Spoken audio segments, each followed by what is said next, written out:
اعوذ باللہ من الشیطان الرجیم بسم اللہ الرحمن الرحیم۔ السلام علیکم، کیا حال چال؟ امید ہے آپ سب خیریت سے ہوں گے۔ یہ پہلے زمانوں میں ہم خط لکھتے تھے نا، اور لکھتے تھے امید ہے سب خیریت سے ہوں گے اور آپ کی خوشی ہم بھی خیریت سے ہیں اور آپ کی خیریت مطلوب ہے۔ مجھے آج بھی وہ یاد ہے، ہمیں اپنے سلیبس میں ہم اردو میں جب خط لکھا کرتے تھے، انگریزی کا بھی ایک الگ پیٹرن ہوتا تھا، بڑا ہوتا تھا، یہاں سے رائٹ سائڈ سے شروع کرنا ہے، پہلے یہ لکھنا ہے تاریخ مورخہ، یہ فلاں ٹائم، اتنا خوبصورت یہ کلچر تھا۔ اور جس کی آج میں اگر کہوں کسی ہمارے جینزیز کو کہ مورخہ لکھے تو کہیں گے کہ مورخہ کون سی مخلوق ہے۔ میں کبھی میری عادت ہے کہ میں اپنی نا عام زبان میں تو اردو کے اچھے الفاظ اگر بول دوں بچوں کے سامنے، تو بچوں کو ہوتا ہے کہ ماما اس سے آسان الفاظ نہیں ملتے، وہ آپ اتنی ثقیل اردو، اتنی مشکل اردو کیوں بولتی ہیں؟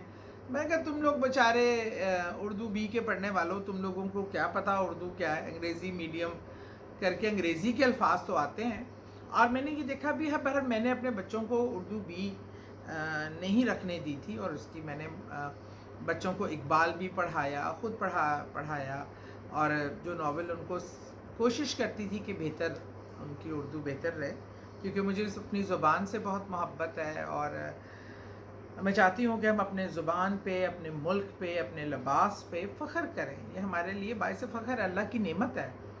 بہرحال یہ کمپلیکسز ہیں انگریزی، یہ بھی میں بھی انگریزی بول رہی ہوں، احساس کمتری ہے بہت بڑی، جو ہم لوگوں کی دوسری زبان سے متاثر ہو کر اپنی زبان کو اگنور کرتے ہیں یا نظر انداز کرتے ہیں، اور مائیں بڑی فخر سے بتاتی ہیں ہم میرے بچے کو تو اردو آتی ہی نہیں ہے نا، تو ہمارے لیے یہ فخریہ بات ہے۔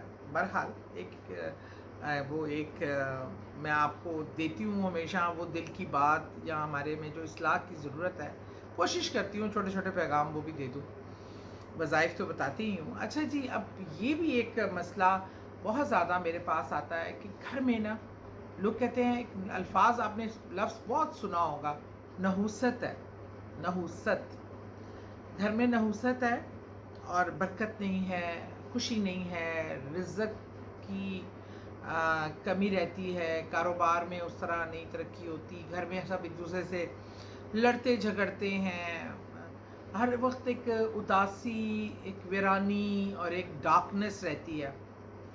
اچھا، اس کے بہت ساری وجوہات ہو سکتی ہیں، ہم جادو جنات کی بات نہیں کریں گے، کیونکہ نحوست کا ہونا، گھر میں بے برکتی ہونا، سب سے پہلے تو ہمیں اپنا محاسبہ کرنے کی ضرورت ہوتی ہے کہ آیا ہماری عام گھر کی روٹین میں ایسی کیا چیزیں ہیں جو ہم نہیں کرتے۔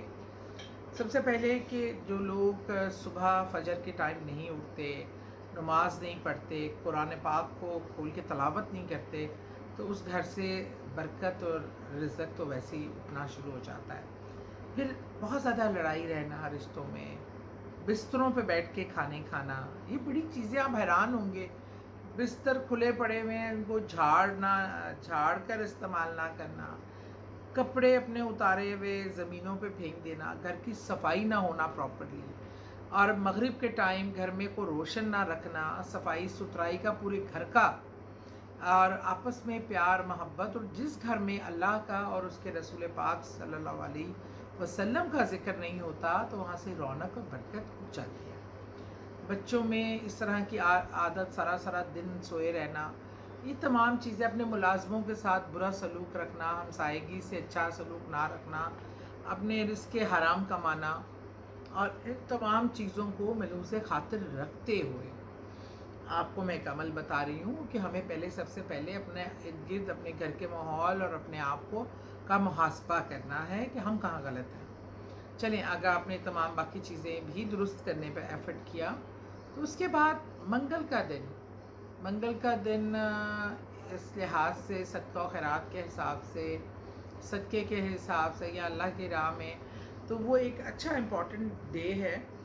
منگل کے دن کا آپ ایک روٹین بنا لیجئے، صدقہ کیجئے، لیکن صدقہ ایسا جو ذبیح ہو اور گھر پہ ہو۔ اچھا، مجھے پتا ہے آج کے ماحول میں بکرا یہ وہ لینا بہت مشکل ہے، لیکن ایک مرغی اگر آپ لے سکیں کچھ ٹائم کے لیے آپ کر سکتے ہیں اس کو. 3 منگل کر لیں، 7 منگل کر لیں، مطلب تعداد میں رکھ لیں اور اس طرح کر کے 7 منگل کر لیں. یا آج کے مہنگائی کے دور میں آپ 3 دن بھی کر لیں، 3 منگلوں کو 3 ہفتے کر لیں.